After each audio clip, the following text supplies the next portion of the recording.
WHO nga kapinakaron sa 800,000 ka mga tawang nagakapatay kada tuig bangod sang paghikog. Kag ang suicide among isa sa mga leading causes sang kamatayon sa mga pamatanon nga nagapang-idaron sang 15 tubtob 19 anyos. Paano naton mabuligan ang aton mga teenagers in distress o kung mga pamatanon nga makabig suicidal? Yari ang pila ka mga tikang mangin sensitibo sa mga tawo nga ginaduha-duhaan nga may plano nga mag-suicide. Kung may maobserbahan o kung makitaan nga mga senyales, hindi ni pagbaliwalaon ilabi na kung makitaan nga depress ang pasyente. Maghatag sang panahon nga kamustahon ini, istoryahon kag pamatian kung ano ang mga hibubunot sini kag kung ano ang mga yara sa balatyagon sini. Listen non-judgmentally. Kung masanag ang senyales nga may plano ini nga utason ng kabuhi, ikaw nga nakahibalo dapat nga hindi ini pagsekretohon. Mangayo sang bulig ilabi na gid sa mga ginikanan sini. Hindi pagbayaan ang natungdan nga nagahisahanon and seek immediate support from health services. Suicide is preventable. Magmangin sensitibo kita sa atong isig kapareho kag handa nga maghatag sang panahon kag bulig kung ginaginahanglan. Mga kabombo, yari si Monsignor Felix Pasquin sang Our Lady of Candles Parish Capitol Heights sa iya imbitasyon sa pag-upod sa Santos nga Misa live sa Bombo Radio.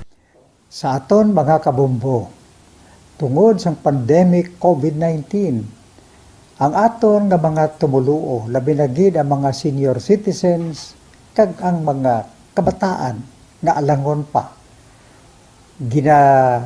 Pangabay nga hindi mag-intra sa pagtinipon-tipon. Kag isa na dira amo ang pagkadto naton sa simbahan sa pagsimba. Apang kamo makasimba gihapon, makapasalamat ka makadayaw sa Dios, makapangamuyo pinaagi sa aton Santos nga Misa online sa Bombo Radio Bacolod nga aton ginahiwat kada alas 6:30 sang aga. Ini sa liwat ang inyo alagad Monsignor Felix P. Pasquin nga padayon nga nagaagda sa inyo sa pag-upod sa aton Santos nga Misa sa online sa Bombo Radio kada Domingo alas 6:30 sing aga. Madamo gid nga salamat. Ang pagbinuligay sa tiun sang pandemya, tuman kaimportante. Apang antes kita makabulig sa iban, unahon naton anay atipan ng aton tagsa kakaugalingon. You cannot take care of others if you do not take care of yourself. Base sa World Health Organization o WHO, nga sa tiun karon sang pandemic, madamo ang naigo sang stress. Pila sa masanag nga mga emotional symptoms nga maangos sa stress, ginakipansang pagbatsyag sang kahadlok, pagkasubo, kag kaakig. Sa bahin sang physical symptoms, nagabatsyag sang pagkasakit sang ulo, may kabudlayan sa pagtulog kapag kaon. Sa bahin sang behavioral symptoms, nagakadulaan na sang gana o kon motibasyon sa pagtrabaho. Nagataas ang pag-usa sang alcohol o kon drugs, kag wala na nagatambong sa mga ginapakigbahinan sa nga religious, spiritual practices. Bangod sini, yari ang pila ka mga panugyan sang WHO agod nga makalikaw kita sa stress. Lingawon ang kaugalingon, pinaagi sa paghimo sa mga aktibidad nga imo gina-enjoy kag ginakaluyagan, kaangay sang pagbasa, pagkulokanta, pagsaot, pagluto, gardening, kag iban pa. Mag-exercise physically every day, magtulog sang temprano or getting enough sleep, eat well, kag ang pinakaimportante sa tanan, magpangamuyo. Subong nga may gara sang coronavirus pandemic, isa sa pinakamabudlay nga butang amo ang idi naton makita ang aton nga kontra. Gani, dapat mangin mahinalungon kita kag nagasunod sa minimum health protocols nga ginapatuman. Magluwas dira na kay balobala kamo mga kabombo nga dapat man nga i-disinfect ang mga cellphones agud malikawan ang virus. Santo sa pagtuon, ang isa ka typical nga cellphone user ang nagtandog sang cellphone sang 2,617 ka beses kada adlaw. Apang kon extreme cellphone user ka naman, ginatandog mo ang imo gadget sa masobra sa 5,400 ka beses sa isa ka adlaw. Paano i-disinfect ang mga cellphones? Una, dapat i-shutdown ini anay kagkuhaon sa case antisilimpyuhan. Sunod, bas-on ang tela sang tubig nga may lakot nga habon o kon rubbing alcohol. Pwede man magamit sang wet wipes nga may 70% isopropyl alcohol. Gamit ini, trapuhan ang screen, likod kag kilid sang cellphone. Siguraduhon nga wala sang moisture nga magasulod sa mga port. Syempre, limpyuhan man ang phone case antes ibalik diri ang cellphone.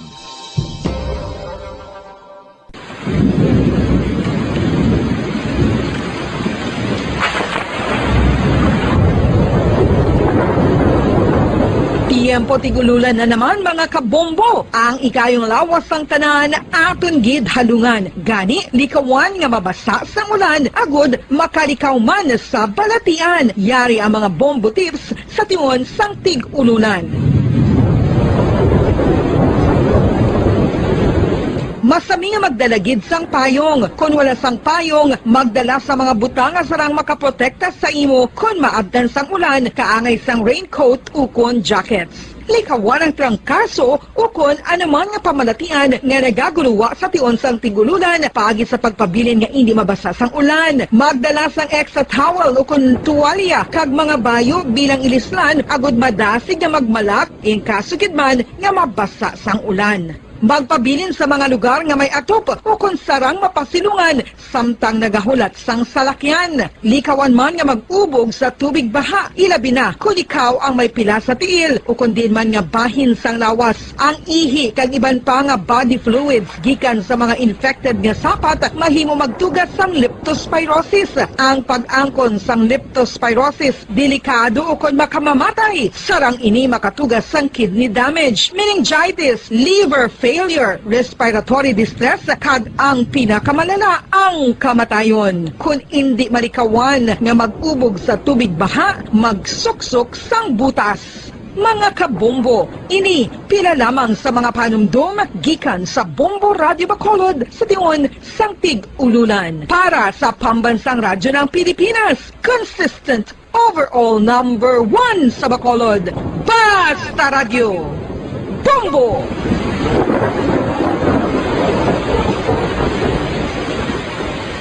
Ano ang RA 9003? Yari ang mga butang nga dapat mo mayburoan angod sa Ecological Solid Waste Management Act of 2000. Ang Section 10 nagamando sa decentralization sang waste management ukon paghaboy sang basura. Sa iya implementing rules, ginamanduan ang mga barangay nga magtukod sang Barangay Solid Waste Management Committee. Ano ang mga katungdanan sang Barangay Solid Waste Management Committee? Pagbahin-bahin kag koleksyon sang madunoton, makompost kag ma-recycle nga basura, pagtukod sang materials recovery facility, pagsumiter sang bulanan nga report sa munisipyo, pag-organisar sang multi-purpose environment cooperative ukon asosasyon. Pagbalay sang solid waste management program sang barangay, pagpain kag pagpangita sang pondo, pagpahamtang sang core coordinators. Ang Section 21 nagamando sang pagbahin-bahin sang basura sa ginhalinan sini kag sa pagpatuman sang no segregation, no collection policy. Ang Section 32 nagamando sa pagtukod sang materials recovery facility sa kada barangay ukon cluster sa mga barangay. Sandig naman sa citizen suit provision sa Section 52, may gahom ang sino man nga magpasaka sang kaso sibil, kriminal o kon administratibo, batok sa kay sino man nga nagalapa sa mga provision sang layi, napaslawan sa pagtuman sa ginamando sang layi, kung sino man nga naghatag sang mando nga nagasupag sa mga provision sang Republic Act 9003. Ginadumilian man sang layi ang tanan nga sahi sang pagsunog sang basura, mangin ang pagsunog sang basura sa ugsaran. Ginadumilian man sang Clean Air Act ang pagpadukot sini. Yari ang mga ginadumilian nga hilimoon sa idalom sang Republic Act 9003 o kon Ecological Solid Waste Management Act of 2000 ag ang mga silot sini. Ginadumilian ang paglapta, paghaboy kag pagtambak sang basura sa pampubliko nga lugar, kaangay sang karsada, sidewalk, kanal, estero o kon parke o kon ang pagpahanugot sa sini nga mga hilimoon. Multa nga 300 pesos tubtob 1,000 ka pesos ukon community service nga isa tubtob 15 kadlaw sa lokal nga gobyerno. SamDexD is now 5 dekada nang nagtataguyod ng katotohanan. 5 dekada nang nagtatanggol sa mga mamamayan. Patuloy na nagsasaliksik at mabilis maghatid ng mga balitang siksik at malaman. Patuloy na nangunguna sa mga issue, drama, promo at serbisyo publiko. Ito ang Bombo Radyo Bacolod, ang pambansang radyo ng Pilipinas. Basta Radio Bombo! Bombo Radyo Bacolod. Number 1! Basta Radio Bombo! Oras ang Bombo Radyo Bacolod, Philippine Standard Time, 43 minutos nakaligad sa tak na ang alas 5 sa hapon. Welcome kami sa pagmalagad sa Platutunan Bombo Report sa afternoon edition na pang-Huwebes edisyon sa Platutunan petsa 28 sa bulan sa Oktobre. Kamusta na welcome natin mga sukay aton sinima tagplamati aton sinima kabombo sa kabusang nasunod sa Bacolod. Of course mga sukay natin sa mga banwa kisurad sa kabugusan sang probinsya. Mga nakatutok live sa aton sa FB Negosyo Bacolod no din mas nakabahan sa kalibutan sa bahin sa Pilipinas na makitaan din batay natin mo palagad siningapon sa Platutunan Bombo Report sa afternoon edition mga kabinan. Kapon nyo tagsa diri kahapon ng Bombo Dennis Rubica. Ng mga balita ang aton kabantamod sa aton sinima nagapahon ng mga balita lokal. Isa kalalaki na sa puwan patay sa mga syudad sa Talisay, ginapatihan, biktima sa paglabo. Samtang suspect nga nadakpan sa Dagbaybas operation sa San Carlos nga nakuhaan sa masobra 3 milyones pesos nga balor sa Cebu ang ginpahayag nga membro sang Bertosio Drug Group.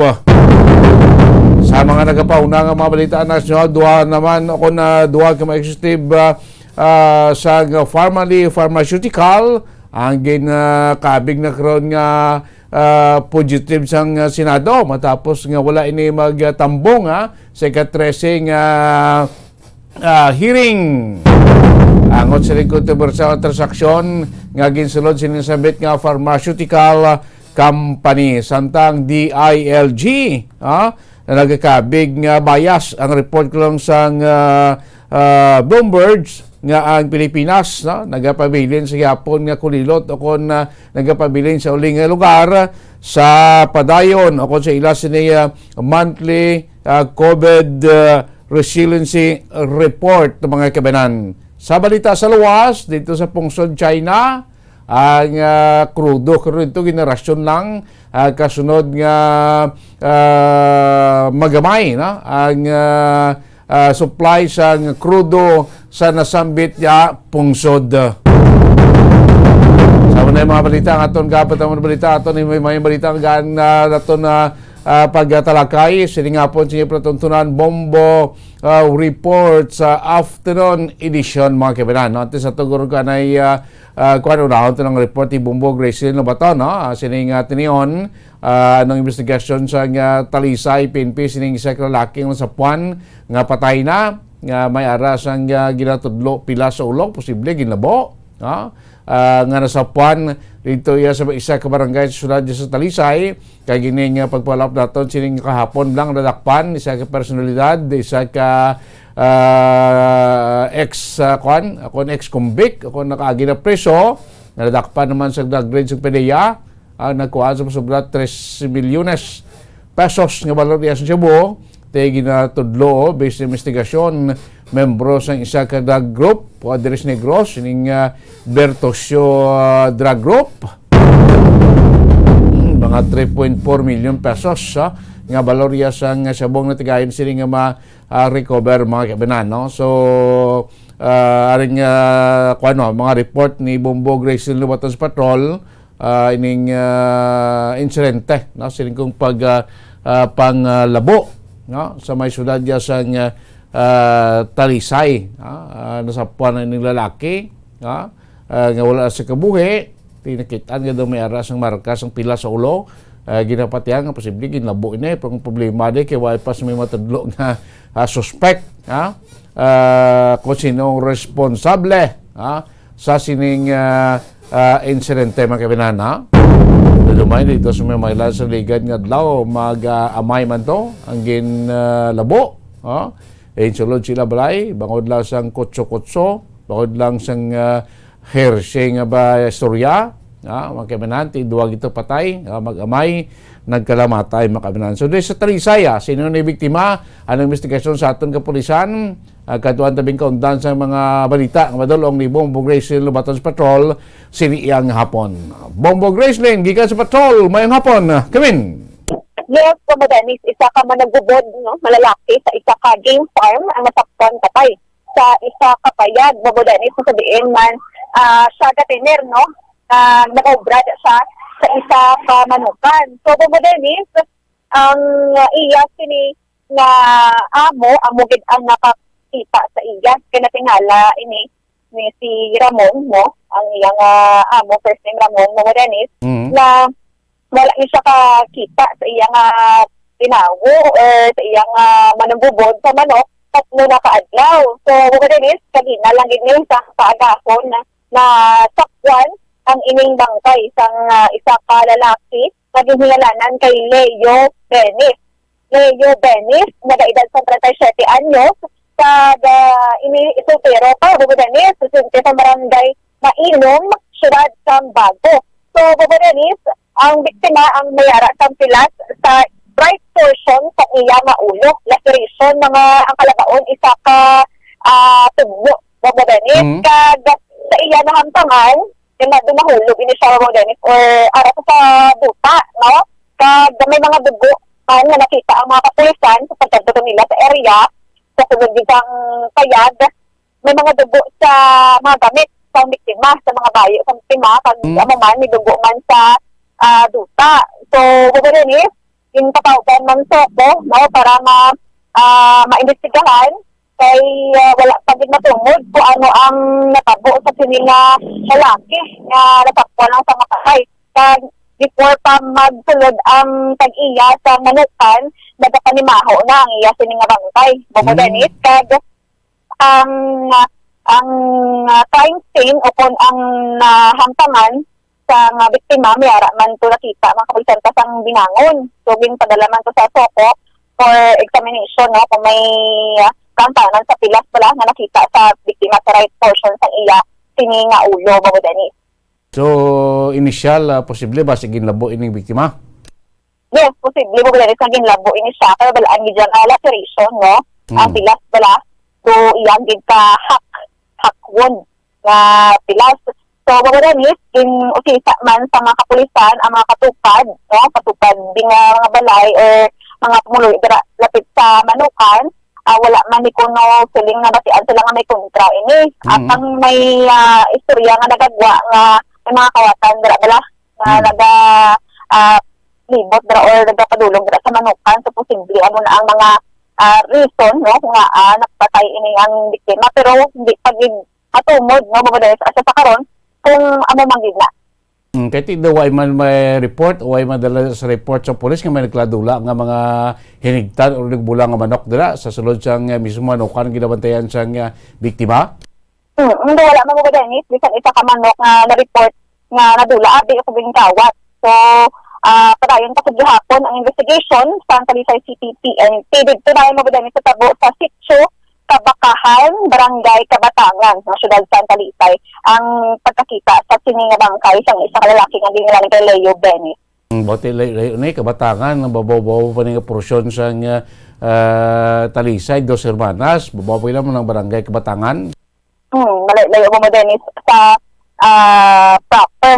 No, kag sa patatlo kadlaw Bubudanis, lawig-lawig na no? Dapat himaho na ginaang bangkay. Diba sobra na 24 hours, no? Kung may foul odor na siya, sobra na 24 oras nga napatay ni biktima. Bubudanis. Kag ang dugo yasin ni sandi yun lang bahing makita sa sulod din sang payag. Bubudanis. Posible ba sige sulod siya sa payag kag nalaban tapos ng biktima nakagwa pas payag kag di tumba dito sa duta? Posible na Bubudanis. Kay sigda mala ni Bubudanis ang biktima no kung tapos niya obra kag ito siya nakita sa dalom na nahulog na siya sa katre o kontapad na ginahidaan niya. So may payag-payag da. So, ari Bubudanis, pangatian pa ang pahayag sa Deputy Chief of Police sa Talisay PNP nga si Police Lieutenant Peter John Ramos. Ang yan trabaho ng tagabantay niya sa mga manok at tagabubot sa dito sa game farm sa ginatagihan ni Ramon Carmelo as ng landowner niya sang buta. Then si Ramon Carmelo ni nga do curious siya nga ang victim wala nakagwa sa within 3 days siya nga payag according sa iya allege. Then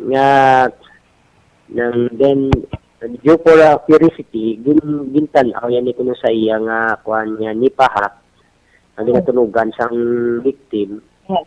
Kag ginsulod niya to apan sa nakita ito nga ara nagahandusay ang kuan ang aton nga biktima.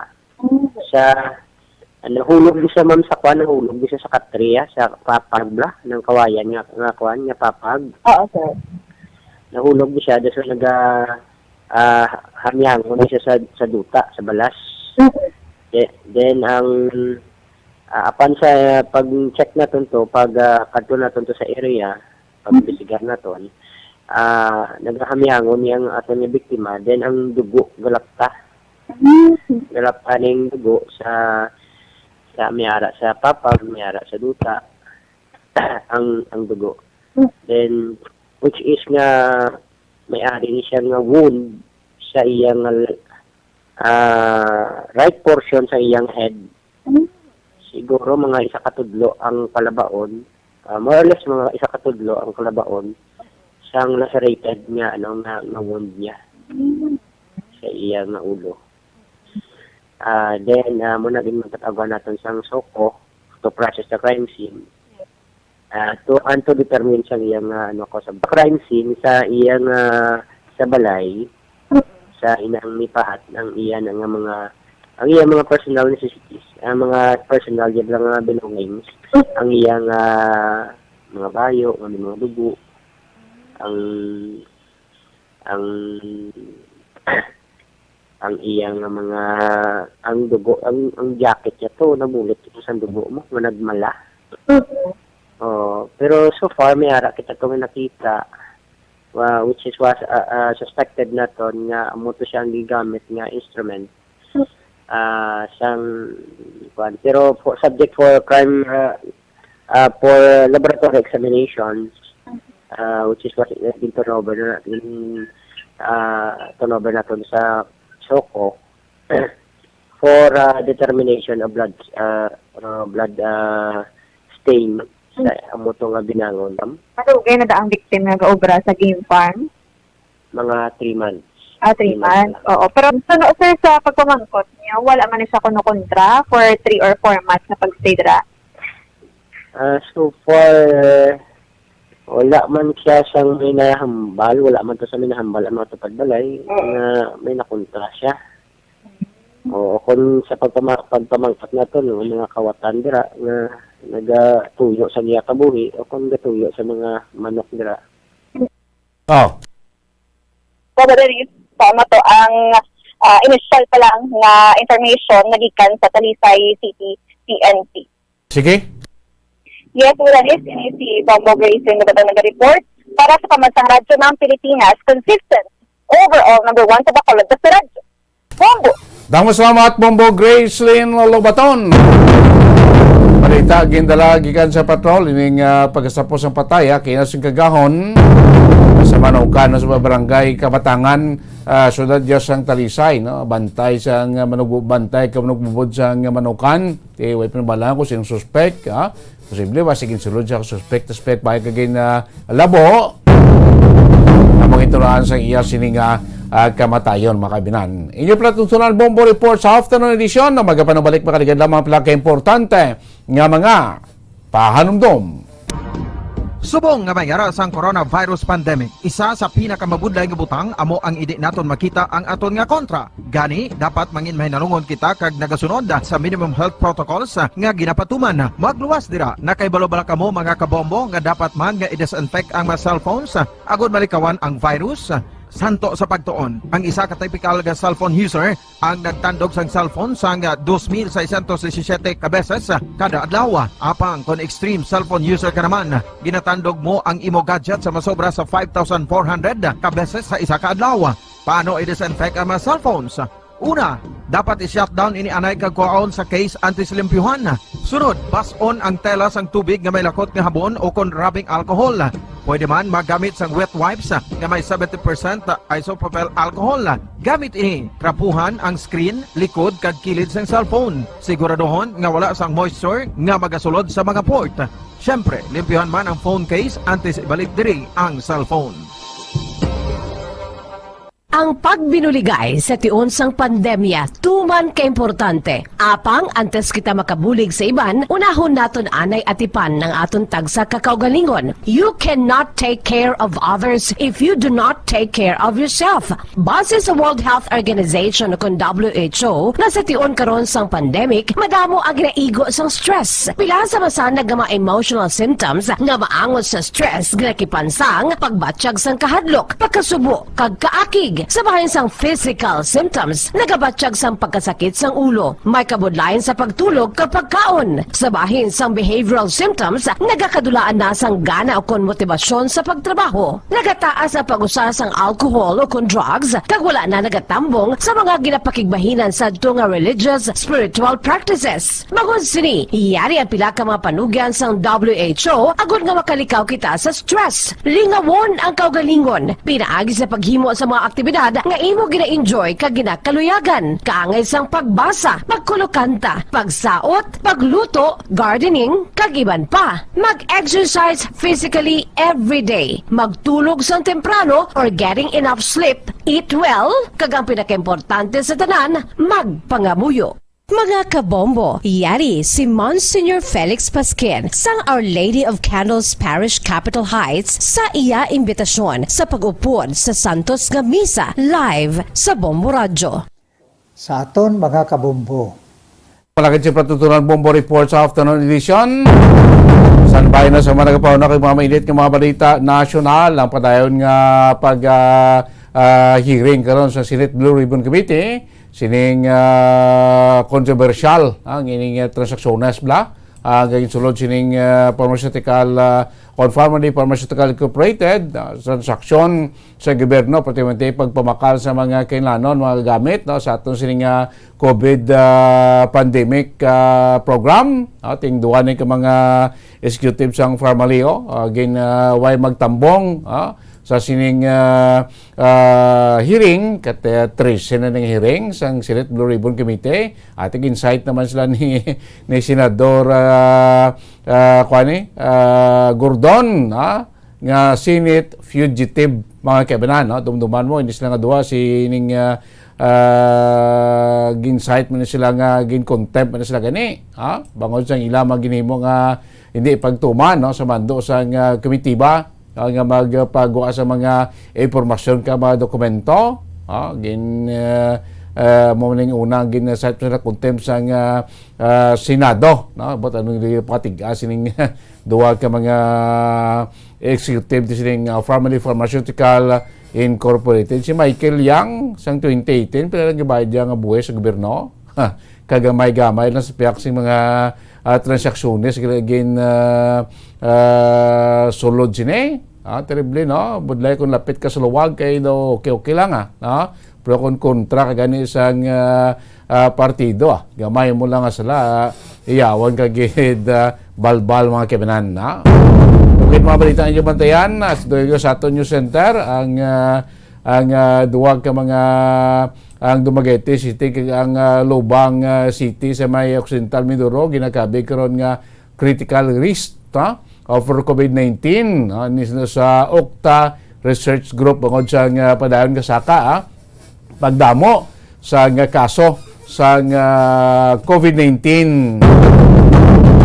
sa tagsa ka mga lugar may kita diri sa Negros do ara kita gyapon sa GCQ makibanan sa piyak nga matas-taas pa sa sobra pa 3,000 ang kaso nato sa COVID-19 active cases diri sa probinsya sa Negros Occidental. Apoy mga balita, especially mga balita sa luwas ang China to gapang rasyon na sing krudo.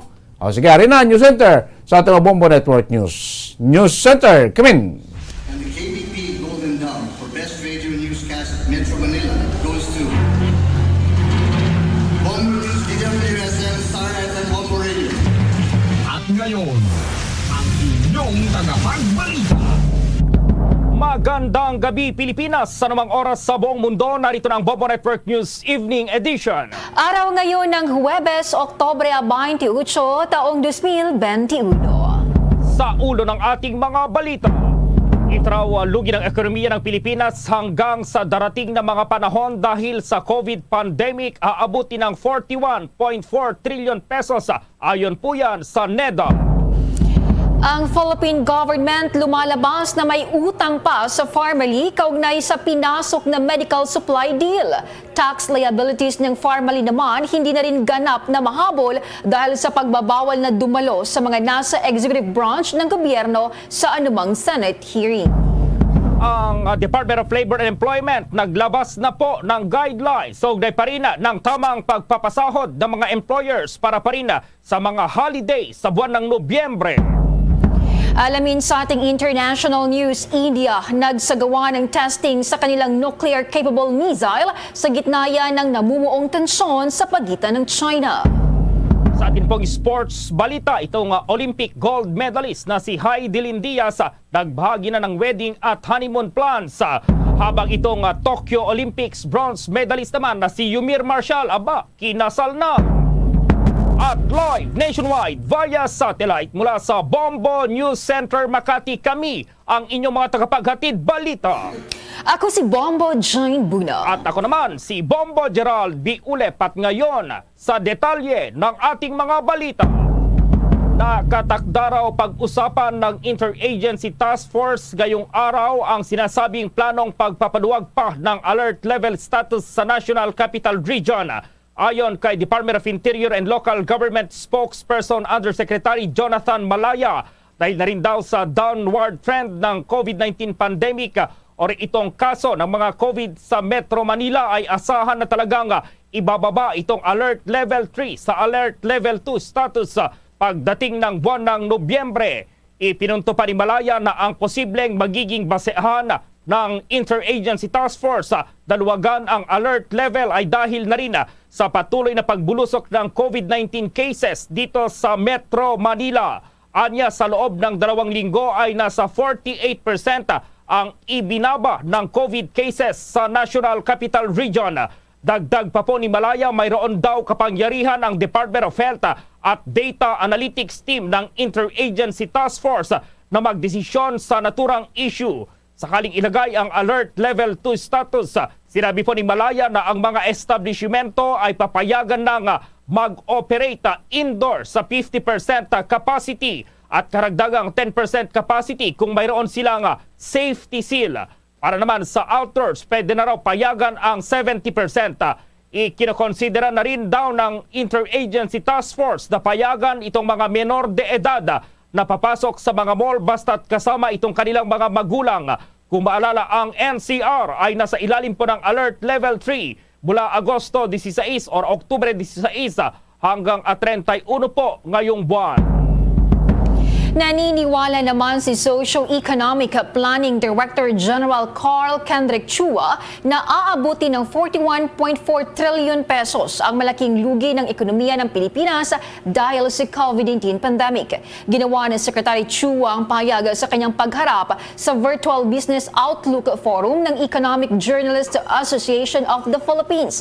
Paliwanag pa ng kalihim ang epekto ng long-term cost sa naturang crisis sa mga susunod na dekada ay dahil nabawasan ang consumption at pumasok na mga investment, gayon din ang epekto sa physical distancing. Ang ibig sabihin nito, ang mga venues o mga pagtitipon na dati ay jam-packed ay nawala na, kaya naman naibsan din ang kita sa mga negosyo at demand. Tinukoy pa ng NEDA Chief na nitong nakalipas lamang na taon, umabot na sa 4.3 trillion pesos ang nalugi sa ekonomiya ng Pilipinas. Pakinggan natin si Socio-Economic Planning Director General Carl Kendrick Chua. Basically, what we found is that the long-run total costs of COVID-19 and the quarantines probably led to present and future total costs of 41.4 trillion in net present value terms, meaning the amount in 2020 value. In 2020, our GDP lost 4.3 trillion. Over the long term, that means the next 10 to 40 years, it will be around 37 trillion. The main reason is simple. On the economic side, the consumption and investment are going to be lower, most likely over the next 10 years. because there is lower demand in sectors that will require social distancing. So imagine in the past you can pack a amusement center or a tourist destination or a restaurant or the MRT pack 100% or even there is standing room. This is unlikely to happen for several more years, but we expect this to gradually resolve itself. Consequently, of course, if consumption and investment are lower, government tax revenues will be lower. But the good news is we are likely to converge by the 10th year to our original pre-pandemic growth path. This does not mean, as reported in some outlets, that it will take 10 years to recover. We will recover to pre-pandemic level end of next year or early 2023, but the convergence to where we would have been might take 10 years. This is not bad. This is actually a good sign. Many countries experience a crisis and has not even recovered for many decades. But more importantly, what I want to focus today is on the human capital side, which is something we have not really debated and talked about. This is about workers' productivity that will be lower due to death, untimely death, due to illness, whether it's COVID or non-COVID, and the lack of face-to-face schooling. Kaugnay ng balitang yan, asahan umanong papalo naman sa 10.3 billion pesos ang karagdagang kita ng National Capital Region kada linggo sakaling luwagan na ang alert level sa Metro Manila. Ayon po kay Socio-Economic Planning Secretary at National Economic Development Authority Chief Carl Kendrick Chua, maisa sa katuparan ito kapag ang kasalukuyang alert level 3 ay ida-downgrade sa alert level 2 status. Mababawasan din umano ang bilang ng mga unemployed ng 43,000 kada linggo kapag luluwagan pa ang mga restrictions. Dagdag pa ni Chua kapag idadagdag pa raw ang mga lugar na nasa labas ng NCR, aabot pa po sa 13.2 billion pesos yung kita ng NCR kada linggo. Maibababa rin itong sinasabing unemployed sa 56,000 kada linggo rin po yan. Sinabi pa ni Chua na ang pagbubukas ng ekonomiya ay mayroong direct impact sa gross domestic product, GDP, o ang total monetary o itong market value ng mga finished goods at services na nalilikha ng ating bansa, maging sa impact po sa ating mga kababayan. Kung maalala, ang mga karatig lugar ng Metro Manila, kabilang na po dyan itong Bulacan, Bataan, Cavite, Rizal at Laguna, ay kasalukuyang nasa Modified Enhanced Community Quarantine o MECQ mula Oktubre 16 hanggang sa katapusan ng buwan ng Oktubre. Sa iba pang balita, ang Philippine government lumalabas na may utang pa sa Pharmally kaugnay sa pinasok na medical supply deal. Tax liabilities ng Pharmally hindi na rin ganap na mahabol dahil sa pagbabawal na dumalo sa mga nasa executive branch ng gobyerno sa anumang Senate hearing. Alamin ang karagdagang detalye sa report ni Bombo Dennis Hamito. Lalo pang naging masalimot ang takbo ng investigasyon ukol sa Pharmally deal ng pamahalaan ukol sa pagbili ng bilyong halaga ng medical supplies. Itong lumitaw sa ika-13 Senate hearing na pinangangasiwaan nga ng Blue Ribbon Committee ukol sa mga questionableng pagbayad ng buwis ng naturang kumpanya.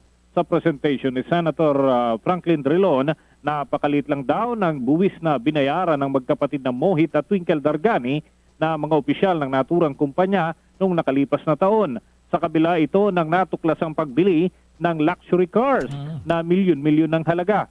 Kung susuriin Gerald Bombo Jane, sa statement ng Pharmally officials, lumalabas ng gobyerno pa ang may pagkakautang sa nasabing kumpanya na nasa 589.163. Pero hindi naman may mahinga ng paliwanag itong BIR, lalo't hindi nga nakakadalo o hindi pinapayagang makadalo ang mga nasa executive branch ng gobyerno dito sa pagdinig ng Senate Blue Ribbon Committee. At kaugnay niyan, narito ang bahagi ng pagsasalita ni Senator Richard Gordon at gayon din ni Senate Minority Leader Franklin Drilon. In the 2020 income tax return, Pharmally claimed a credit of 96,089,293 pesos. Its tax due for 2020 was negative 589 pesos 163 centavos. So this is something that we have to look at. Mayroon pa pong reimbursement, the refund claim. If this is correct, may refund claim pa po na 589 pesos 163 pesos. Yan po ang utang ng pamahalaan sa Pharmally, sang-ayon sa Pharmally. You mean 589,163 pesos, sir? Not 589 pesos, 589,163. Subject to, because the how do you call this, the submission to us is that clear it could be 588 pesos 588,163. Yan ang bahagi ng presentation itong si Senate Minority Leader Franklin Drilon at nagbanggit din ng ilang kataga itong si Senator Richard Gordon sapagkat siya yung chairman ng Senate Blue Ribbon Committee. Maging si dating Presidential Advisor for Economic Affairs Michael Yang ay natuklasang hindi rin daw nag-file ng kanyang income tax return noong taong 2014, 2017 habang 7,600 lang yung binayarang buwis nung taon namang 2018. Sa isang bahagi pa ng hearing, hindi na halos nakapagpigil itong si Blue Ribbon Committee Chairman Senator Richard Gordon na pagsabihan si Yang ng kanyang negatibong obserbasyon sa pag-uugali ng naturang dayuhan. Narito ang magkakasunod na pahayag ni Senator Richard Gordon at nitong si Michael Yang pati na yung interpreter. Alam mo, Mr. Yang, ako, ang dating ko sa iyo, wala akong iniisip na masama. Pero tinitingnan ko lang kung ano sagot mo. Pero marami rin nanonood sa iyo at marami nagte-text sa akin dito. Ang sinasabi, arrogante ka, nangaasar ka, yan ang tingin sa iyo ng tao. Ikaw ay isang banyaga sa bansa namin. Yan ang tingin sa iyo ng tao. Walang natutuwa sa iyo, kaya magpakatino ka. Nagbagandang loob ang bansa namin para makapagnegosyo ka. Ngayong malaki ka na, akala mo, kayang-kaya mo kaming, paikutin. Nanonood ang buong Pilipinas dito at nakikita yung ugali mo. You are not a good representative of your country right now. Mainis sa yung lahat, yung mga Pilipino dito. I can tell you that right now. Talagang papakita ko sa iyo na talagang masamang tao ka. Yan ang sasabihin nila sa iyo. 我来这边，我真的是很简单，也很喜欢菲律宾。我没有骄傲，我也不知道人家怎么想，我是非常配合的，也非常简简单单做事情的。谢谢，好。To answer your, I would like just to say, Mr. Chairman, I came here to the Philippines and I really love this country and I am not arrogant. And I really don't know what other people think of me. But I'm just really simply doing business here. Yan ang magkakasunod na pahayag ni na Senator Richard Gordon, ang chairman ng Senate Blue Ribbon Committee, itong si Michael Yang na dating Presidential Advisor on Economic Affairs at ang tinig na huling pinakinggan kanina, yung tinig ng babae, ayan yung interpreter dito pa rin sa pagdinig. Ito na yung ika-13 hearing ng Senate Blue Ribbon Committee at marami ang natalakay pa Bombo Gerald, Bombo Jane dito sa naturang pag-usad ng investigasyon sa Senado. Bombo Gerald? Bombo, Dennis, ano yung talaga kanina doon? 500 pesos ba yun or 500,000? Hindi masyadong malinaw, Bombo Dennis. Ang nakalagay kasing figure ay 589 period tapos 163. So lumalabas 589 pesos and 163 centavos ito kung titignan. Pero may correction nga dyan si Senator Richard Gordon. Sabi niya 589,163 dapat. Pero sabi ni Senator Drilon, ayan yung lumabas dun sa figure. Pero yan ay dapat na ang mag-identify ay yung BIR. Yun nga lang, yung BIR hindi naman dumadalo sa hearing dahil nga dun sa executive order o yung memorandum na inilabas ng Pangulong Rodrigo Duterte na hindi makibahagi pa dito sa humahaba na ng husto na pagdinig ng Senado. Bombo Gerald, Kaya't hindi rin nila matanong yung mga taga-BIR. Oo, ano yung hakbang nila ngayon, Bombo Dennis, para at least makakuha sana sila ng access dito nga sa mga liabilities, yung mga binayarang buwis nitong negosyanteng to, Bombo Dennis? Well, ang ginagawa nila ngayon, minamaximize nila kung ano yung available na mga dokumento at sinasabi na naman yung hawak pang mga papeles ng iba pang kumpanya. Well, nagsusumiti naman yung iba pang mga tanggapan ng gobyerno. Yun nga lang, hindi na personal na dumadalo yung lalo na yung mga miyembro ng gabinete kapag may mga pagdinig itong Senate Blue Ribbon, Bombo Gerald, pero yung mga naipoprovide na mga dokumento, yun na lamang yung sinusuri ng mga senador. Oo, as early as 2018 yung nababanggit mo kanina, Bombo Dennis, yung hindi na pala siya nakapagbayad ng buwis. Tama ba, Bombo Dennis? Well, 2014 yung binabanggit dito na hindi nag-file ng income tax return.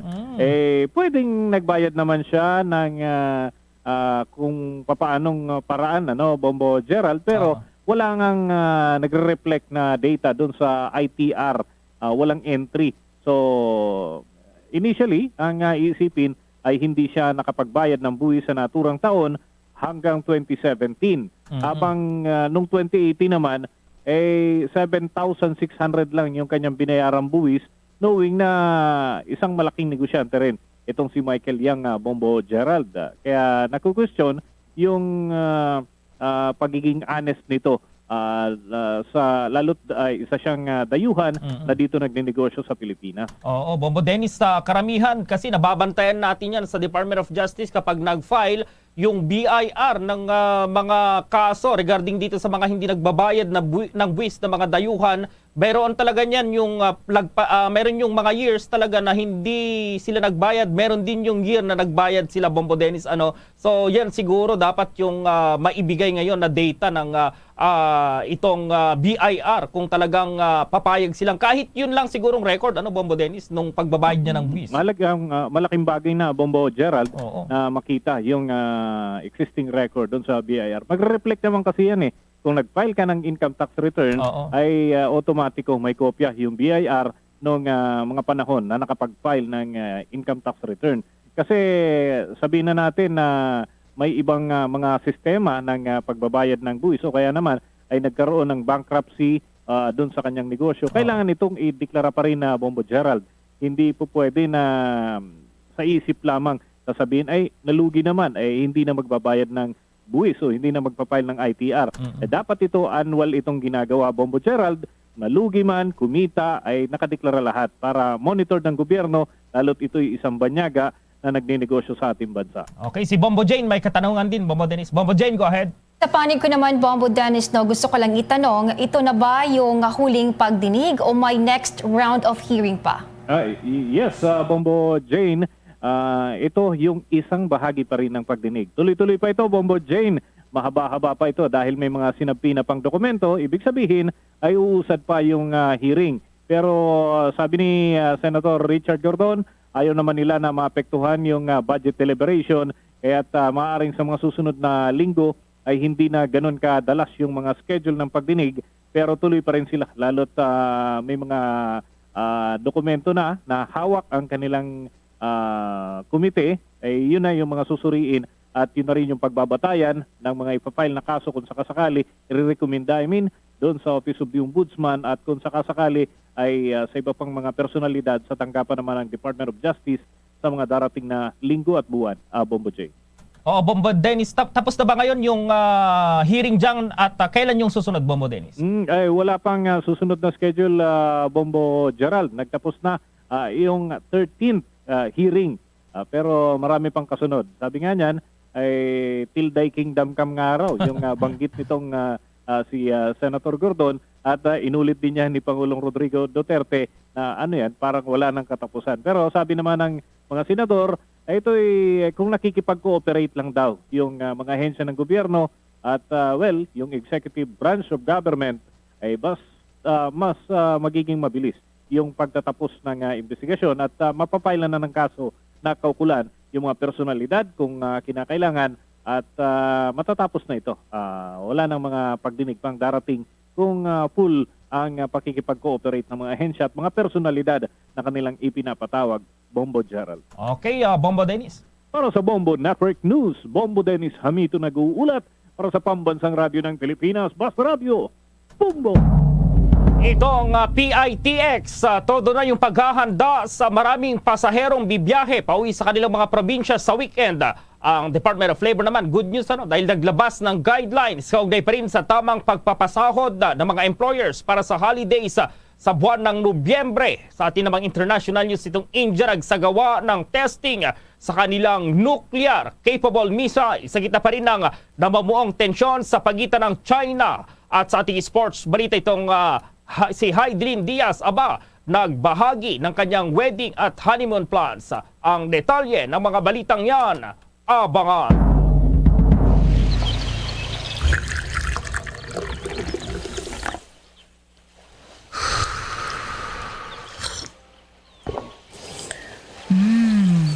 Have a light and refreshing day with a new Dunkin' Brewed Tea.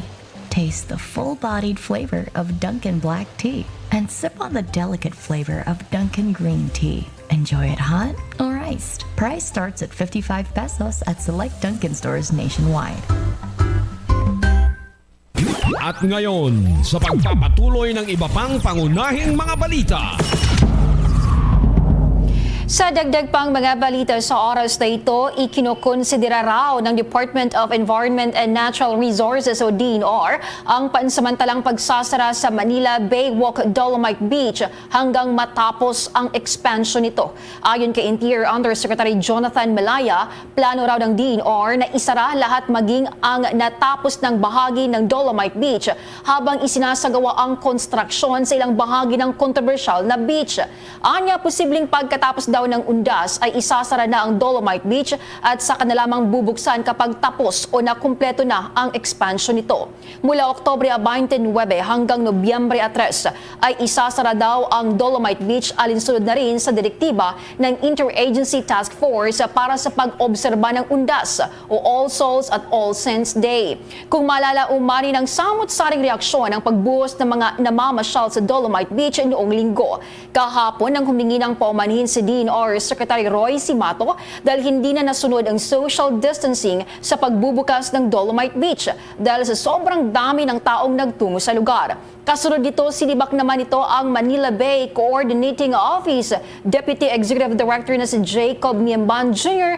bilang commander ng Dolomite Beach dahil na rin sa naturang insidente. Samantala, aabot po good news sa mga mahilig mamasyal dahil 14 na tourist destination na itong tinanggal ang kanilang swab test requirements para sa mga papasok na turista. Kabilang dito itong Cebu Province, Lapu-Lapu City, Balogan City, ang Bohol, Iloilo City, Negros Occidental, itong Clark Freeport Zone. Maliban na lamang po sa mga lugar na nasa ilalim ng Enhanced Community Quarantine, ang Subic Bay Freeport Zone, itong Tarlac, maliban din sa mga nasa Modified ECQ, ang Masbate Province, Southern Leyte, Tacloban City, itong Maasim City at Misamis Oriental. Napagkasunduan daw ng mga naturang mga lugar na i-waive itong reverse transcription polymerase chain reaction o itong RT-PCR test at antigen testing noon pang Oktubre 24. Ayon kay Department of Tourism Secretary Bernadette Romulo Puyat, ang naturang mga lugar ay hindi na i-require ang negative swab test result basta ang mga papasyal doon ay mga fully vaccinated guest. Welcome naman daw sa DOT ang pinakahuling development dahil sila rin mismo ang nagnanais na magkaroon ng mas kaunting restrictions at requirements sa pagpasok sa iba't ibang lugar dito sa bansa. Lalo na raw kapag mayroon ng high vaccination rates sa mga locals at tourism workers sa mga local travel destination. Samantala, sinabi naman ni Puyat na ipinagpatuloy o ipagpapatuloy ng DOT ang kanilang pagkikipag-ugnayan sa National Task Force Against COVID-19, itong mga local government units at private sectors para siguruhing 100% ng mga tourism workers sa bansa ay makakatanggap ng COVID-19 jobs hanggang sa katapusan po yan ng Disyembre ngayong taon. Muling nilinaw ng Department of Health na hindi pa nila na-detect na nakapasok na sa bansa ang presensya ng sub-variant ng mas nakakahawang Delta COVID-19. Nilinaw ni Department of Health Epidemiology Bureau Chief Dr. Alethea de Guzman na habang minomonitor ang AY42 sub-variant ay hindi pa ito inuuri na variant of concern o interest. Anya, ang sub-variant ay may tinatawag na mutations na kahawig ng Delta at tulad ng Delta ay may potensyal na ito ay maging highly transmissible. Tiniyak naman ni De Guzman na kasama ito sa kailang binabantayan at nananatiling hindi pa ito na-detect sa mga samples na kanilang isinailalim sa sequencing. Ating pakinggan sa Department of Health Epidemiology Bureau Chief Dr. Alethea de Guzman. Kasama po ng pagbabantay natin sa Department of Health at ng Epidemiology Bureau ay kung merong mga bagong variants of concern or variants of interest na lalabas. Ito pong tinatawag nilang sublineage ng Delta, which is the A.4.2, ay hindi pa po nakaklasify as a variant of concern or variant of interest. No? Ang tawag sa kanya ay variant under monitoring. Siya po ay binabantayan kasi meron po siyang tinatawag nga nating mga mutations na kahawig ng Delta. No? At tulad ng Delta ay may potensyal na maging highly transmissible. Mayroon na nga mga lugar kung saan ito ay yung mas common, no? Na nakikita na variant sa kanila, subalit hindi nakakakita ngayon ang World Health Organization ng mabilisang pagkalat ng ganitong klaseng variant in other countries. Locally, ito ay kasama sa mga binabantayan natin at sa ngayon, ito ay hindi pa natin na-detect, no, in any of the samples that we are sequencing. Pero liban sa pagbabantay at pagmamonitor ng mga ganitong variant, doon po pumapasok yung halaga ng pagsunod doon sa ating mga international border protocols po. So, kailangan andun pa rin yung pagbabantay sa ating borders so that nakikita natin among our incoming travelers, are they, will there be samples tested positive for these variants under monitoring? At ikalawa, para tayo ay ma-safeguard ay yung pagsunod, no, doon sa tinatakda na testing and quarantine protocols based on the vaccination status, and ikalawa, base sa kung saan nanggaling bansa ang ating mga international arrivals. Kaugnay ng balitang yan, iniulat naman po ng naturang doktor na bumaba na halos sa kalahati ang bilang ng mga namatay dulot pa rin ng COVID-19 sa bansa. Iniuuri na rin na low-risk classification ng bansa habang bumababa pa itong mga kaso ng COVID-19. Ngunit sa kabila nito, tuloy-tuloy ang paalala ng kagawaran sa publiko na sa kabila ng pagbaba ng mga kaso, itong utilization rate at pagkamatay, hindi na ito panahon para maging kampante. Ang Metro Manila ay nananatiling nasa COVID-19 Alert Level 3 hanggang sa araw ng Linggo at malaki ang tsansa na mas ibaba pa ito sa Alert Level 2. Kaugnay niya na narito pa ang pagpapaliwanag ni Department of Health Epidemiology Bureau Chief Dr. Alethea de Guzman. Mababa ang ating mga deaths. Siguro yung tinatawag yung araw-araw na nare-report na death, ito po kasi ay nakabase kung ano yung mga na-validate natin na deaths for the day. Remember po, tayo ay nagre-report lamang ng isang validated death kung siya po ay confirmed case, kung tayo po ay may valid date of death at valid cause of death. Pero kapag ito, tinignan na natin base kung kailan po talaga nangyari yung death na to. Makikita natin mas mababa yung mga deaths na nangyari ngayon pong Oktubre kumpara nung Setyembre at Agosto. We peaked at 168 deaths per day nung pong September at ngayon po tayo ay nag-average na lamang ng 68 deaths per day.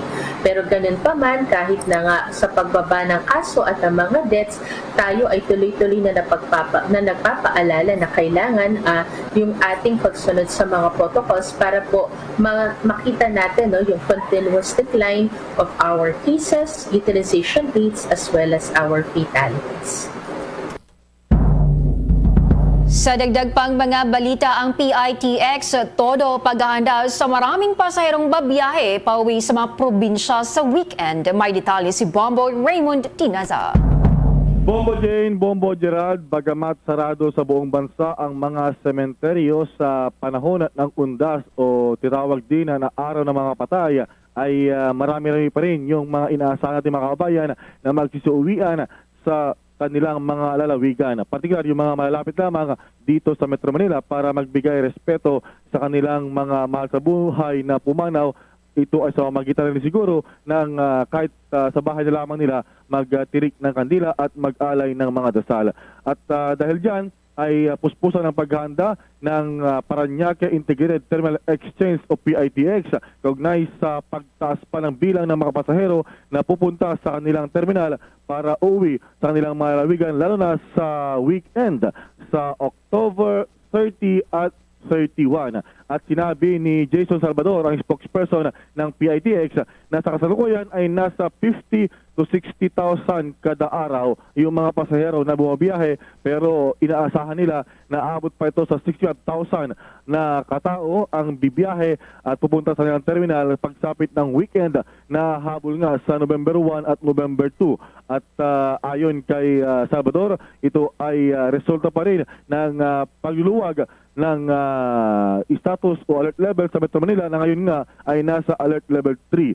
At dahil nga dyan daw ay mas dagdagan pa nila yung mga staff, mga enforcers na magpapatupad ng mahigpit na pagsunod sa protocols, particularly yung pagsuot ng face mask at syempre yung social distancing. Ito pa ang bahagi ng pahayag ni Jason Salvador, ang spokesperson ng PITX.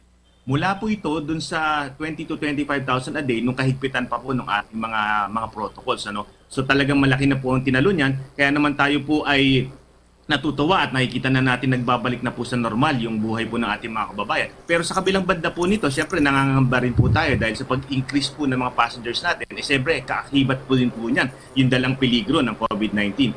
Kaya naman ang ginagawa natin, sinisigurado po natin yung mga health protocols po dito sa PITX ay mahigpit na pinatutupad.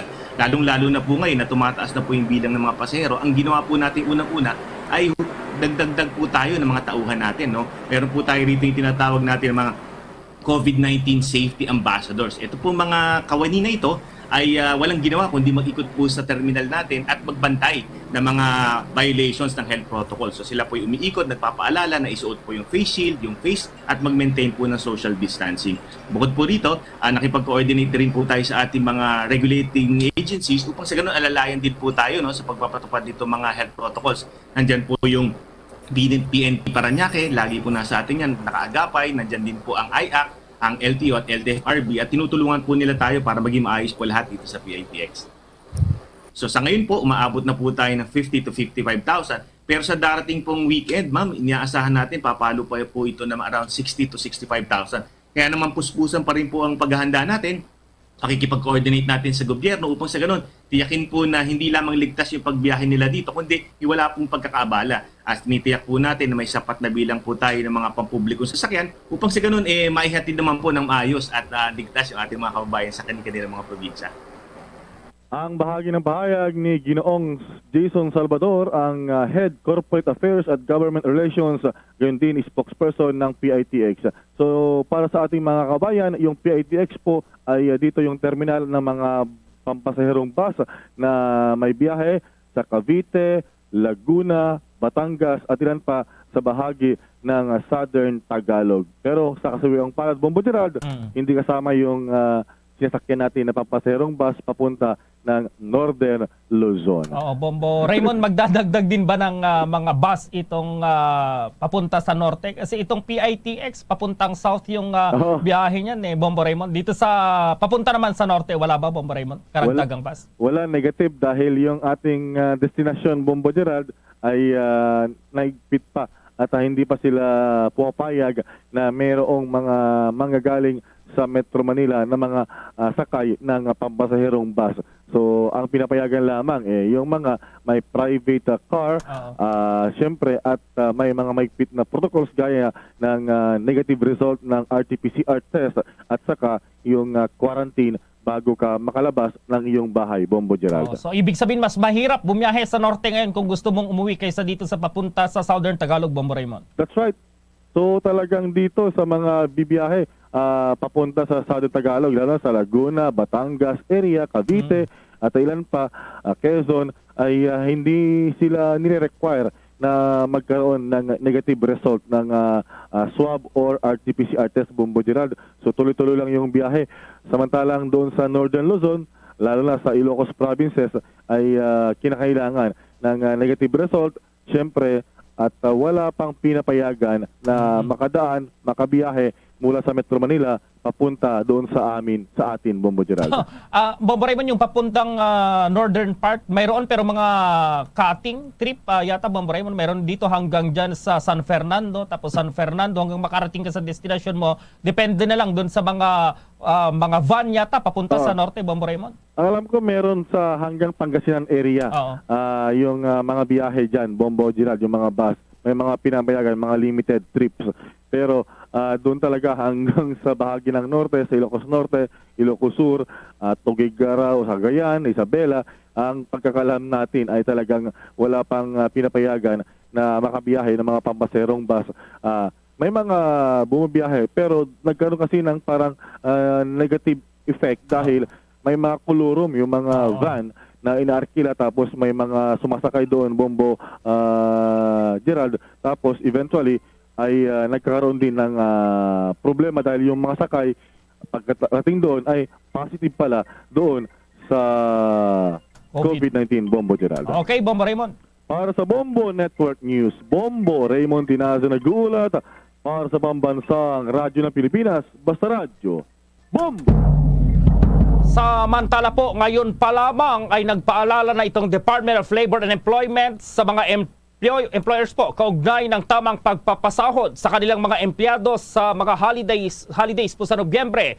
Kabilang na rito itong All Saints Day sa November po ito. At itong All Souls Day sa November 2, Bonifacio Day naman sa November 3 or 30. Para sa All Souls Day po or itong All Saints Day sa November 1 na isang special non-working day, papairalin dito itong tinatawag na no work, no pay policy. Maliban na lamang kapag mayroong paborableng company policy, itong practice o collective bargaining agreement na magbibigay ng sahod sa mga hindi papasok na empleyado. Para naman sa mga papasok sa naturang araw na isang special day, dapat ay mabayaran ito ng karagdagang 30% ng kanyang basic salary sa unang 8 oras. Kapag nag-overtime naman ng isang empleyado po, dapat ay mabayaran ito ng karagdagang 30% ng kanyang orasang sahod or itong hourly hour rate sa naturang araw. Para naman sa mga masiswerteng empleyado na nataon ay itong kanilang day off sa special day, dapat ay babayaran ito ng karagdagang 50% naman ng kanyang basic wage sa unang 8 oras. Samantala naman sa All Souls Day sa November 2 na isang special working day, entitled lamang isang empleyado ng kanyang daily wage at walang premium pay ang required dahil ikinukonsidera itong ordinary day. Para naman sa Bonifacio Day, November 13 na isang regular holiday.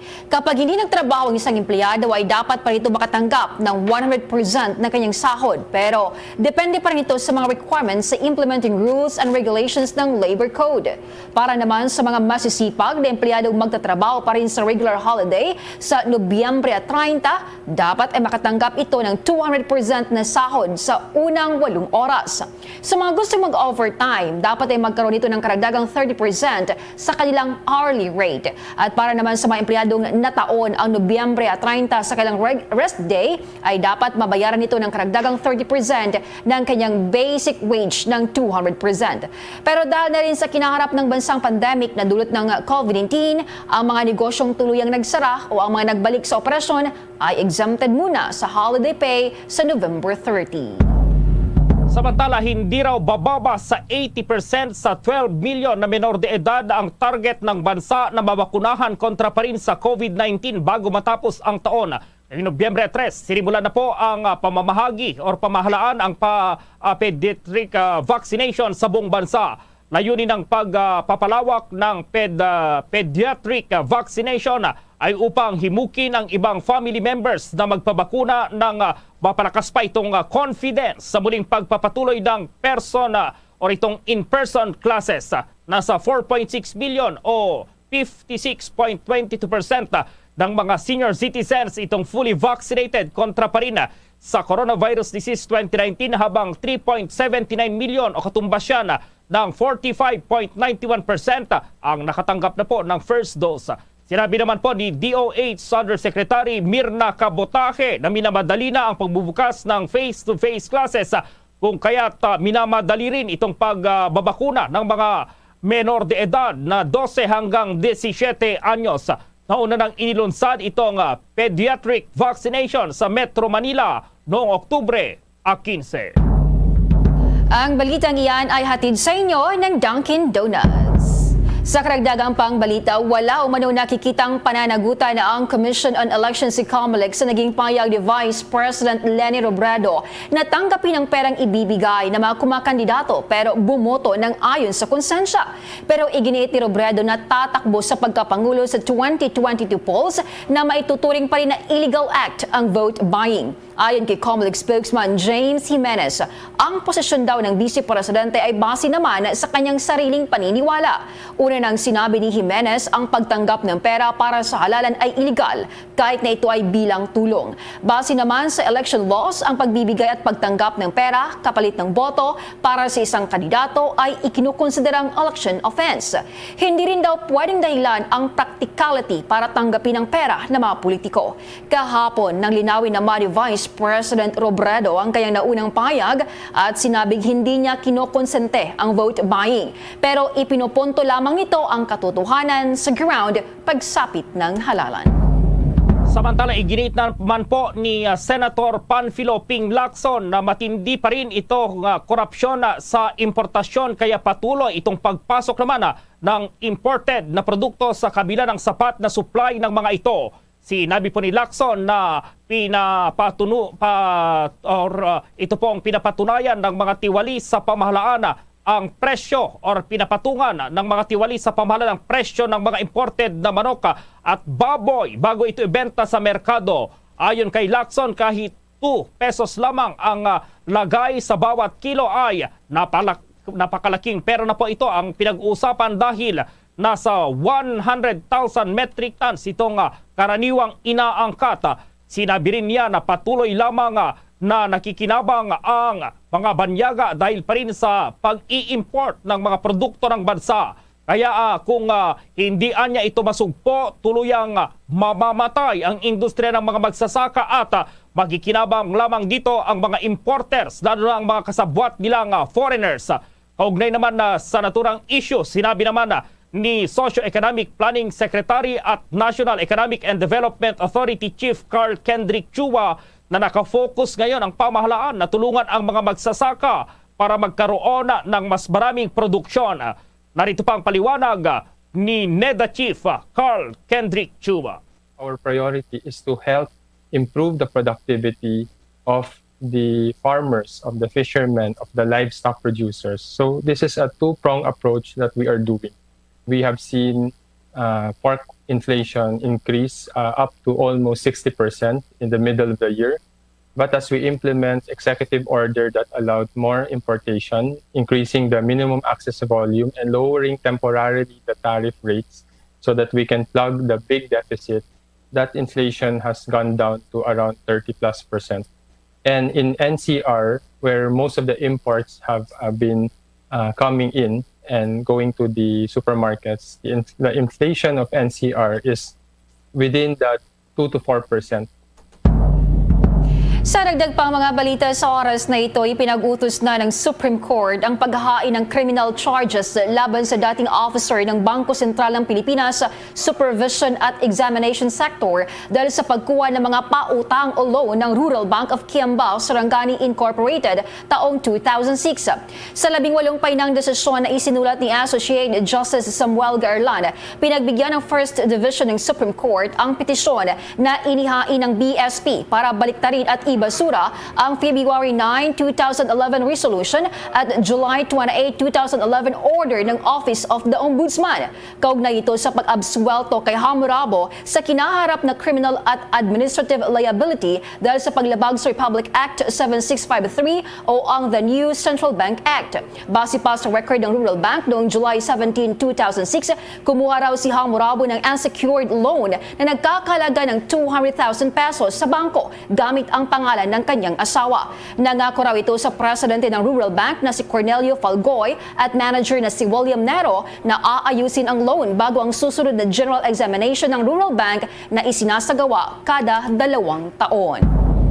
Samantala, mayroon pong paalala itong mga doktor dito pa rin sa mga naturukan daw ng Sinovac vaccine.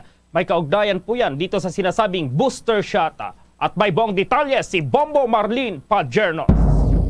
Bombo Gerald o Bombo Jane, nilinaw ngayon ng medical advisor ng National Task Force ng COVID-19 ang isasagawang pagbabakuna gamit ang third dose at booster shots sa bansa. Sa exclusive interview ng Bombo Radyo Philippines, sinabi ni National Task Force Medical Advisor Dr. Ted Herbosa na unang ilalaan ang third dose vaccine para sa mga healthcare workers upang mas mapalakas ang kanilang immune system dahil sa araw-araw silang naka-expose sa virus. Bukod dito, nakatakda ding bigyan ng booster o third dose vaccine ang mga immunocompromised patients o mga individual na may mahihinang immune system dahil sa katandaan o may mga existing na sakit na. Ang dalawang kategory ay kapwa-recommended ng World Health Organization. Dagdag pa ni Herbosa, kasulukuyan ng pinagpupulungan ng World Health Organization Strategic Advisory Group of Experts in Vaccinations o WHO SAGE kung maaari nang mabakunahan ng third shot or booster shot ang mga individual na kabilang sa general population. Ibinibigay ang booster shot o third dose sa isang tao 6 hanggang 8 buwan matapos itong makatanggap ng second dose of vaccine. Ang planned start is somewhere in the middle of November. Pero siguro paalalahanan natin ang mamamayan, hindi pa para sa general population. Ang third dose na tinatawag ay para sa ating mga healthcare workers na exposed sa COVID every day. Siyempre, high risk sila. So, dapat protektahan natin ang kanilang immune system by giving them a third shot of a vaccine. Ang pangalawang kategorya ay yung mga may immunocompromised, yung mahina yung immune system dahil may edad na sila, dahil may sakit na sila.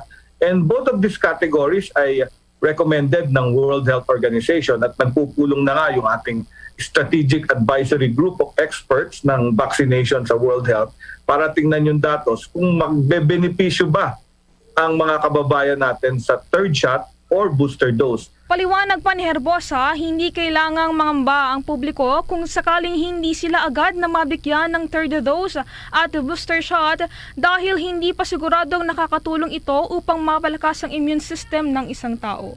So wag mag-alala yung ating mga kababayan, ang datos sa booster ay hindi pa robust kung talagang nakakatulong. Ang nagsasabi lang na magbigay tayo ng booster ay yung mga kumpanya na nagmamanufacture ng booster. Hintayin natin yung decision ng Strategic Advisory Group of Experts ng World Health Organization kung talagang may value. Aniya, hindi na importante sa isang taong may malusog na pangangatawan kung ito ay mababakunahan o hindi ng booster shot dahil kung tatamaan man ito ng sakit ay mananatiling mild ito. Lahat ng tao kasi parang gusto nila magkaroon na ng third dose kahit nabakunahan sila nitong August lang. May mga tumatawag sa akin. August lang sila nakatapos ng second dose. Gusto na nilang magpa-booster. Mali po yun. Kasi po, ang vaccine nagwe-wane, yung antibodies nagwe-wane, pero yung immunity hindi. So yun na hindi maintindihan ng karamihan nating kababayan na hindi nag-aaral ng medisina, may immune response ka pa rin, no? Kahit mababa ang antibodies mo sapagkat meron tayong memory cells. So it doesn't matter whether mabigyan ka o hindi kung ikaw ay isang healthy na tao sapagkat yung magiging sakit mo ay still going to be mild. Buti nilinaw nyo yan, ha? So, walang delikado kahit 8 months ka na ikaw ay nabakunahan ng Sinovac o wala pang third dose ka. AstraZeneca, nakita nila, 1 taon, mataas pa rin yung antibody levels nila. So, iba-iba din yan. Depende sa nakuha mo.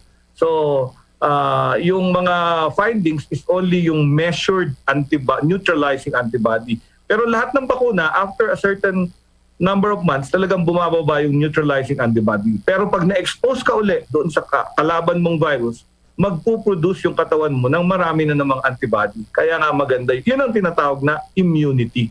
Yan ang exclusive interview ng Bombo Radyo Philippines kay National Task Force Medical Advisor Dr. Ted Herbosa. Matatandaang pinayagan na ng gobyerno na mamili ng ibang brand ng mga bakunang aprobado ng World Health Organization ang mga individual na kumpleto ng nabakunahan ng Sinovac vaccine na planong masisimulan sa kalagitnaan ng darating na buwan ng Nobyembre.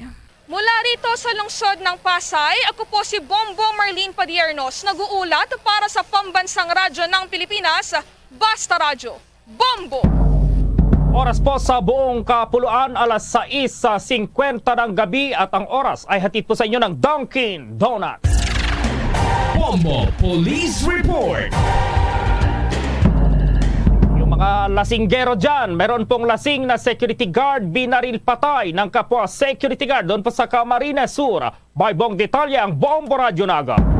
Patay ang isang school security guard matapos barilin ng kapwa security guard sa barangay San Vicente, Buhi, Camarines Sur. Kinilala ang biktima na si Robin Sario, 39 anyos, sa security guard sa San Vicente National High School sa nasabing bayan. Sa panayam ng Bombo Radyo Naga kay Police Major Melvin Alayan, ang hepe ng Buhi Municipal Police Station, sinabi nito na habang naka-duty ang suspect na kinilalang si Jaime Alea Jr., 31 anyos, nang lapitan ito sa security post ng nakainom na biktima. Anya, dito na nagkaroon ng konfrontasyon sa pagitan ng dalawa na nagresulta naman na para barilin ni Olea si Sario gamit ang kalibre 38 na baril. Dahil dito, nagtamo ng tama ng bala ng baril sa iba't ibang bahagi ng kanyang katawan si Sario. Ayon kay Alayan, dinala pa sana sa ospital si Sario, ngunit binawian rin ito ng buhay. Samantala, kagad naman na naaresto si Olea matapos ang nasabing krimen. Sa ngayon, patuloy pa ang investigasyon ng mga otoridad hinggil sa nasabing insidente. Ining biktima nag-abot burat garo pigdumanan niya si yung kapartner sa sa eskwelahan as security guard, nagkaigwa sinda ning debate. Hindi talang aram kung anong dinebatihan, nag-iwal sinda. Pag iwal sinda, inipalan si suspect si Jaime igwang 38 badil sa sa bag niya. Nag-iwal na, haluyan na pag-iwal siguro dahil daradakulaan ni si Robin Sario, medyo hubin siya, binadil niya. Ang tinig ni Police Major Melvin Alayan para sa Bombo Network News mula sa Bombo Radyo Naga. Bombo Joy Malagueño nag-uulat para sa Pambansang Radyo ng Pilipinas, the #1 radio network in the country. Basta Radyo, Bombo! Mahigit 120 batches naman ng Chinese medicine na ginagamit na panggamot sa COVID-19 na recover ng FDA sa isinagawang raid ng FDA sa Baguio City. Alamin ang karagdagang detalye sa report ng Bombo Radio Baguio. Bombo Gerald, Bombo Jane, muling nagbabala ang Food and Drug Administration sa dobleng pag-iingat ng publiko mula sa mga hindi rehistrado at hindi aprobado na gamot kontra COVID-19 na ibinebenta ngayon sa merkado. Kasunod ito ng pagkakakumpiska ng aabot 130 boxes ng Lingua products na nagmula sa China na talamak na ibinebenta sa mga 7 stalls sa mga commercial centers dito sa lungsod ng Baguio. Sa ikinasang raid ng FDA Cordillera, natuklasan ang mga ibinebentang Chinese products sa 7 stalls na matatagpuan sa Maharlika Building Center, Palangdaw Building at Black Market dito sa Baguio City. Sa panayam naman ng Bombo Radyo Baguio, sinabi ni Jomel Gabuna, Cluster Director ng FDA North Luzon, na nag-ugat ang kanilang operasyon nang nakatanggap ang kanilang opisina ng samut-saring reklamo hinggil sa mga ibinebentang Chinese products sa merkado na umano'y pangontra sa COVID-19, ngunit hindi aniya rehistrado sa FDA. Agad na ikinasan ng FDA ang operasyon matapos ang iba't ibang serye ng investigasyon kung saan ibinebenta ang mga gamot sa halagang 150 pesos hanggang 350 pesos. Nalaman din na ang manufacturer ng mga nakumpiskang gamot ay nagmula pa sa Hebei province ng China, samantalang ang rehistradong importer nito ay nagmula naman sa Balintawan, Quezon City. Aniya, ang mga nakumpiskang lingua products ay ginagamit na food supplement, ngunit hindi ito inirerekomenda ng FDA bilang gamot dahil kailangan aniya ng reseta mula sa medical doctor. Dagdag niya na dahil sa proliferation ng mga produkto ay nabibili na sa online at sa merkado kahit walang prescription. Sinabi pa niya na maaaring magdulot ng adverse effects ang naturang gamot, lalo na kung wala itong reseta galing sa eksperto. Ayon pa kay Gabuna, walang English translation ang mga lingua products na nagkalat sa merkado na isa umanong patunay na hindi ito dumaan sa testing ng FDA. Napagpapaliwanagin naman ng FDA ang mga nahuling stall owners na nasangkot nga sa insidente kung saan posibleng kakaharapin ang mga kasong paglabag sa Republic Act No. 9711 o ang Food and Drug Administration Act of 2009 at ang Consumer Act of the Philippines. Umaapela naman ang FDA sa mga concerned local government units at sa law enforcement agency hinggil sa maingat na pagbabantay ng mga ito laban sa mga ibinibentang gamot na hindi dumaan sa tamang proseso. How's that, Bombo Gerald, Bombo Jane? Oo, Bombo Bridget, ano yung pinaghulihan dyan sa Maharlika, yung nasa likod mo lang na yan? Di ba maraming mga ibinebenta talaga ng mga gamot dyan, maging yung mga herbal, marami dyan, Bombo Bridget? Tama, Bombo Gerald, dito nga sa aking likuran ay kung saan dito natin nakikita itong establishment na kung saan dito nga mahahanap itong mga stalls na nakakumpiskahan nila ng mga nasabing gamot. At itong mga stalls nga na ito ay kadalasan binibenta sa mga ito ay mga pampagandang produkto at ito nga ang nadagdag sa kanilang mga binibenta ang nasabing hindi rehistradong gamot dito nga sa merkado, Bombo Gerald. Okay, Bombo Bridget, mag-ingat kayo dyan. At yan nga ang huling balita mula dito sa Bombo Radyo Baguio para sa Bombo Network News. Bombo Bridget Marcasi para sa Pambansang Radyo ng Pilipinas at consistent number 1 dito sa Baguio City Basta Radyo. Bombo! Bombo International News.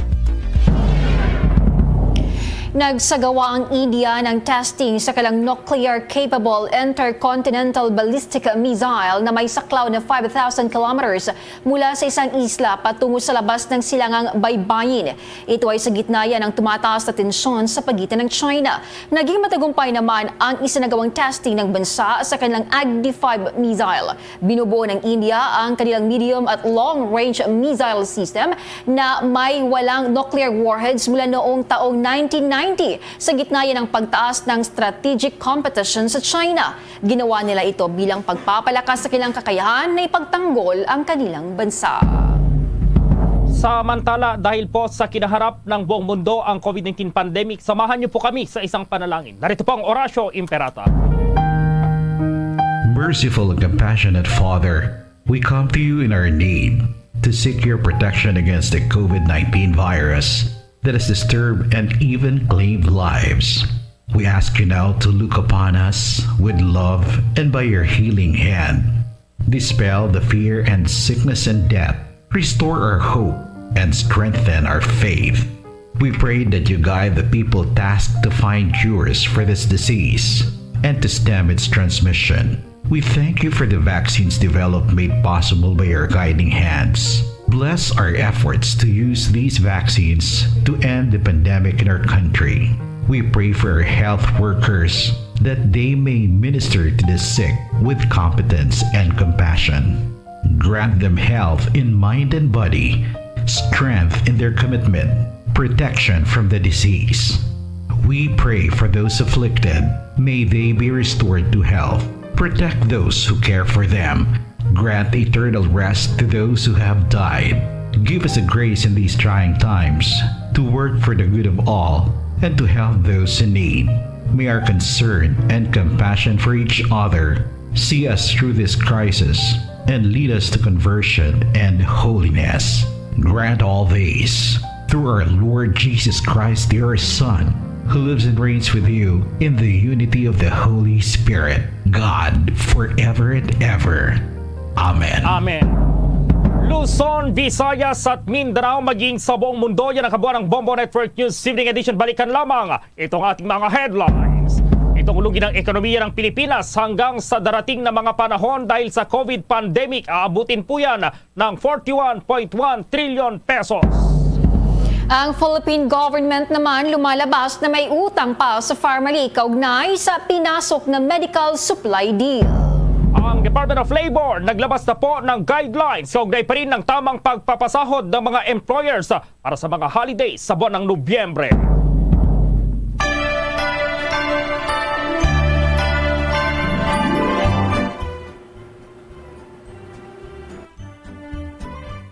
Mga ka-Star Nation, sa ating Christmas countdown, 58 days na lang at Pasko na.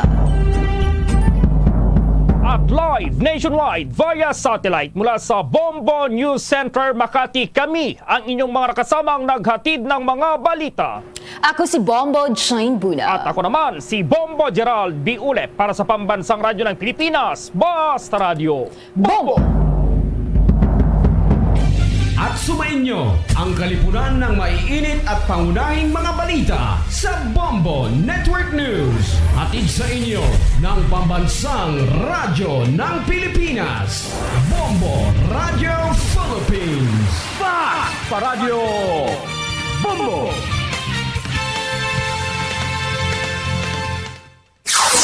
Limang dekada nang nagtataguyod ng katotohanan. 5 dekada nang nagtatanggol sa mga mamamayan. Patuloy na